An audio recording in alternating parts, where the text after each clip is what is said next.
les amis, vous l'attendez, je l'attendais pas du tout. Mais aujourd'hui, nouvelle vidéo, on va réagir à un SCP. Oh là, j'ai tout cassé. Mais on va réagir à un SCP, ça va être complètement fou. Le SCP 2086, un bus mangeur d'hommes. Non mais on va voir un petit peu, d'accord? Avant de juger, on va voir un petit peu. N'hésitez pas à vous abonner, à liker si ce n'est pas déjà fait. Et sur ce, on est parti, bon visionnage.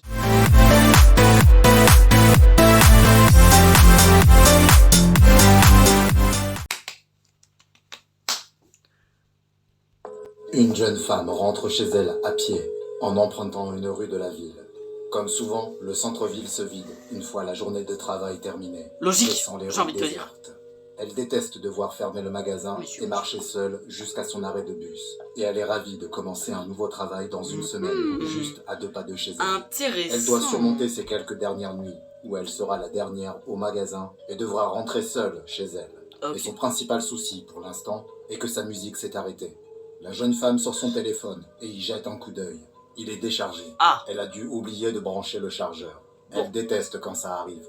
Désormais, elle va devoir faire le trajet en bus en regardant par la fenêtre sans rien faire. Qu'est-ce que c'était? La femme lève les yeux de son téléphone. A-t-elle vu quelqu'un?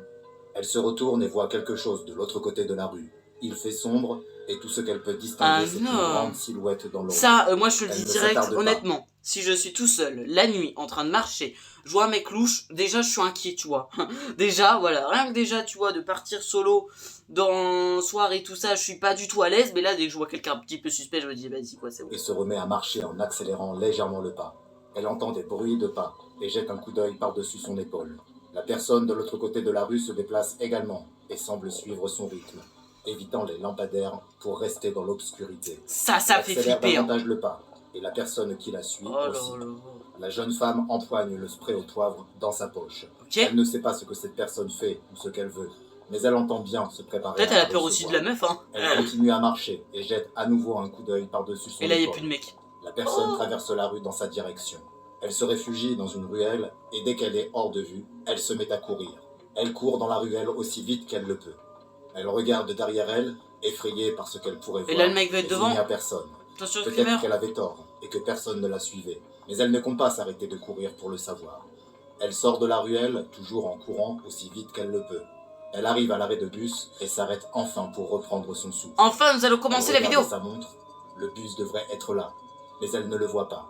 Elle regarde autour d'elle et voit la silhouette sombre sortir de la ruelle. Et elle se dirige droit vers elle. Elle se recule vers l'arrêt de bus et sort le spray au poivre de sa poche, le doigt sur la gâchette.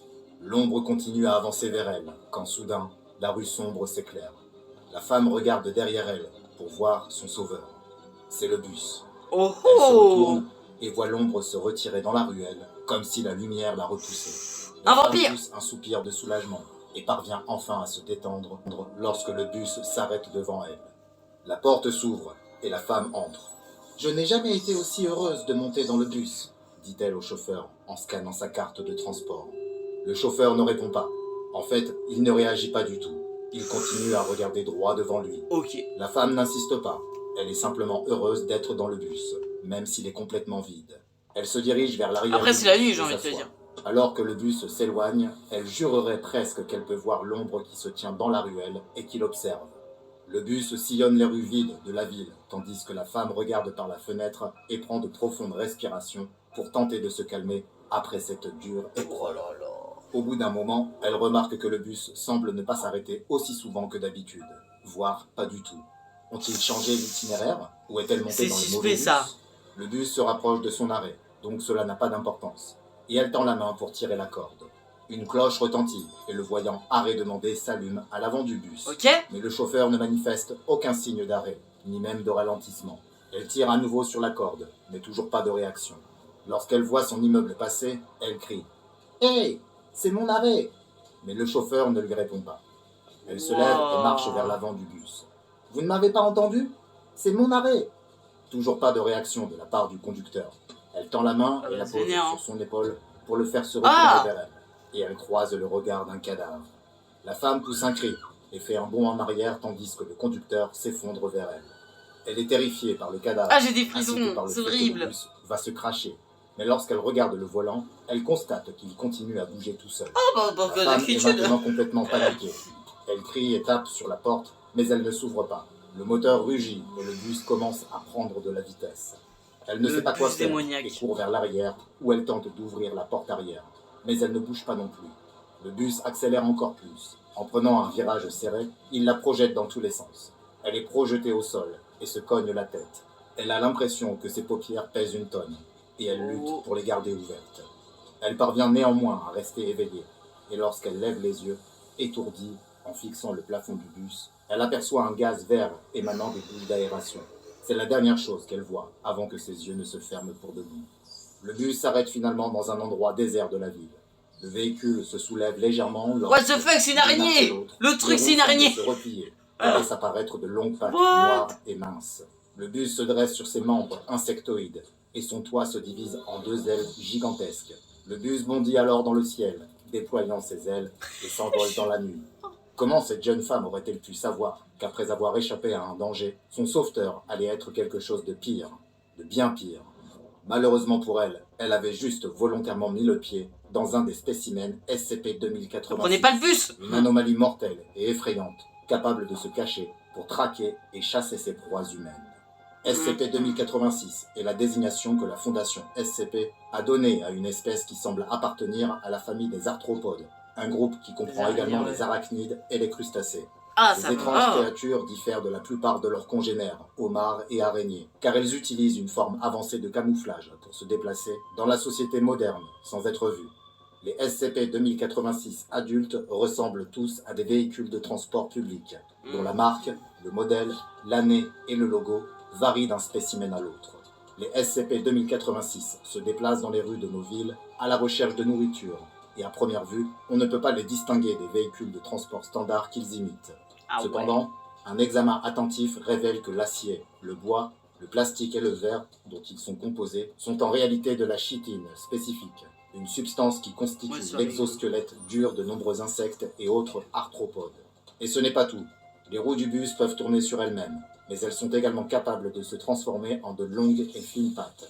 Cela donne alors une allure très impressionnante au SCP-2086, lorsqu'il se dresse sur toute sa hauteur. Le toit aussi est capable de se transformer en une paire d'ailes insectoïdes géantes, et après avoir bondi dans les airs avec ses puissantes pattes, les ailes se déploient, et le bus... Et le machin il vole, littéralement, le bus vole. Lorsqu'il n'est pas en mode chasse et camouflage. Ces phares sont également un mécanisme entièrement biologique, composé de 2 grands organes optiques bioluminescents, similaires à ceux que possèdent les SCP-015-IT et SCP-745.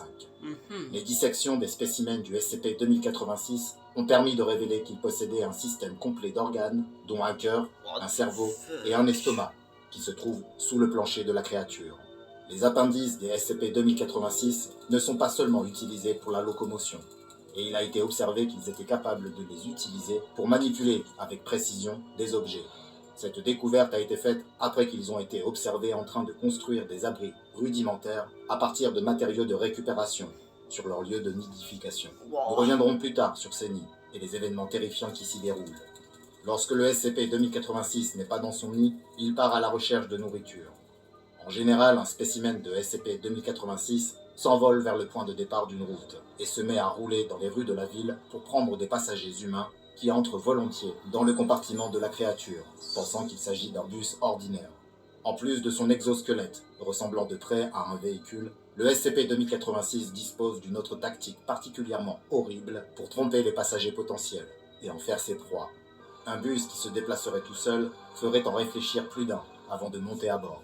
C'est pourquoi le SCP-2086 a recours à un conducteur fictif, qui est en fait un cadavre humain enfermé et conservé dans une substance ressemblant à du vernis. De petits appendices fibreux dépassent du siège avant et pénètrent dans le cadavre pour le maintenir en place, et sont même capables de le manipuler, lui donnant l'apparence de bouger pendant qu'il conduit le bus.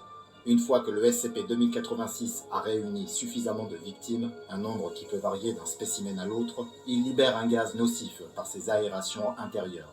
Ce gaz produit sur les humains un effet similaire à celui du chloroforme, et toutes les personnes à bord perdent connaissance. Ah ouais, c'est chaud! Désormais pleine de proie, ne se nourrit pas des humains piégés à l'intérieur, mais les emmène dans son nid, où commence la véritable horreur.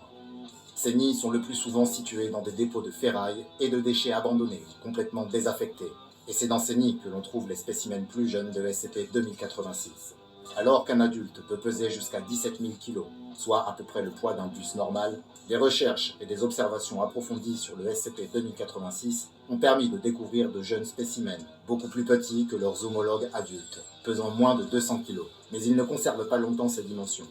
Lorsqu'un SCP-2086 revient au nid rempli de proies humaines, il ouvre ses portes et permet aux membres plus petits d'entrer à l'intérieur, afin qu'ils puissent se nourrir et grandir.